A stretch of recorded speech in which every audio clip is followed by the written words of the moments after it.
My name is Aiden Gearhart. I apologize for my lack of an audience.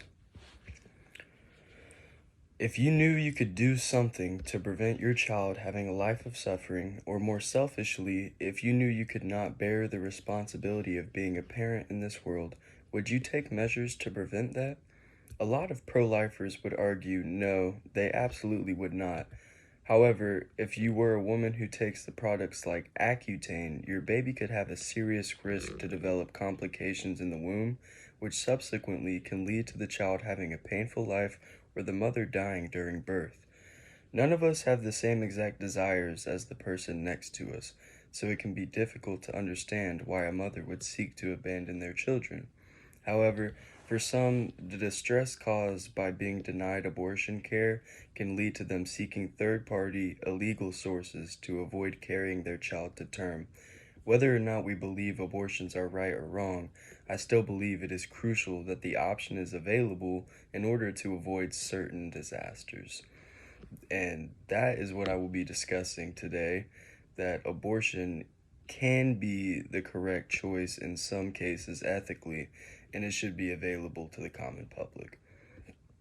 I received the majority of my information from the Northwest Florida State College databases, and during my speech I will first discuss whether there can be gray areas within the ethics of abortions and point out some special circumstances that make it necessary.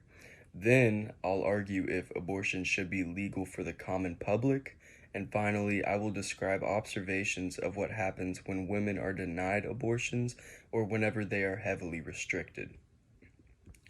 Now, gray areas within the ethics of abortion laws and special circumstances that make it necessary. Of course, everyone values the lives of human beings. However, when you investigate abortions, you realize the opinions of the women receiving them do not alter. There will still be women who seek abortions and feel that they need one. So they seek third-party sources and illegal abortion clinics when those services are not provided. This can prove fatal and backfire for the mothers, as the clinic they seek may not be within code or modern health standards majority of the time as they operate underground, so the risk of death for the mother is much higher. On June 29, 2020, Oxford University Press posted the following. It is estimated that over 25 million unsafe abortions were experienced by women and girls between 2010 and 2014, due either to unqualified personnel or unsafe methods, almost all in the global south. It is thought that 193,000 women and girls died as a result of unsafe abortions between 2003 and 2009. This shows even if you try to prevent abortions, there will still be a way around the law and will still put lives at risk. Additionally, the stigma that can be faced can lead to mental health issues that may result in suicide. Now, taking all of this into account, should abortions be legal for the common public? As noted prior, when you remove the ability for a woman to have an abortion, they seek the care anyways, however they can. However, say a woman with a high ethical standard rejected abortions and ignored pain she feels during pregnancy.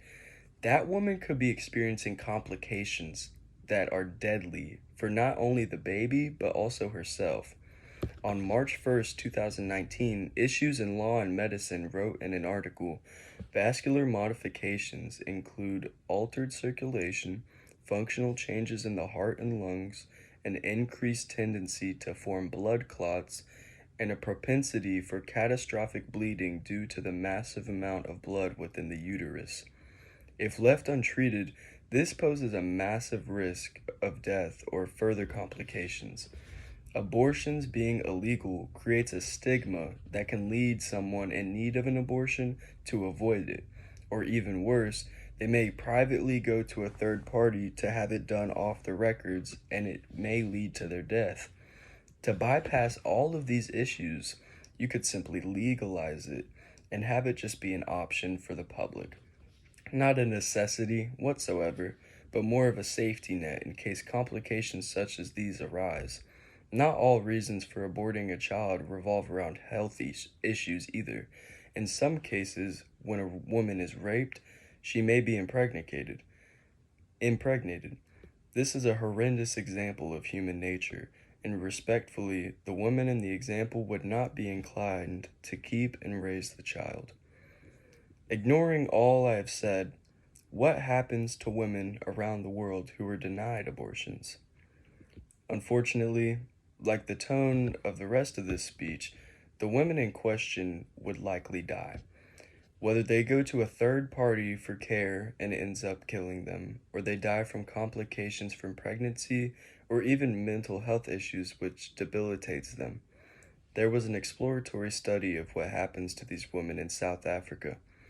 Women were contacted the day they were denied an abortion and asked to be reached again 2 months later to assess their current situation.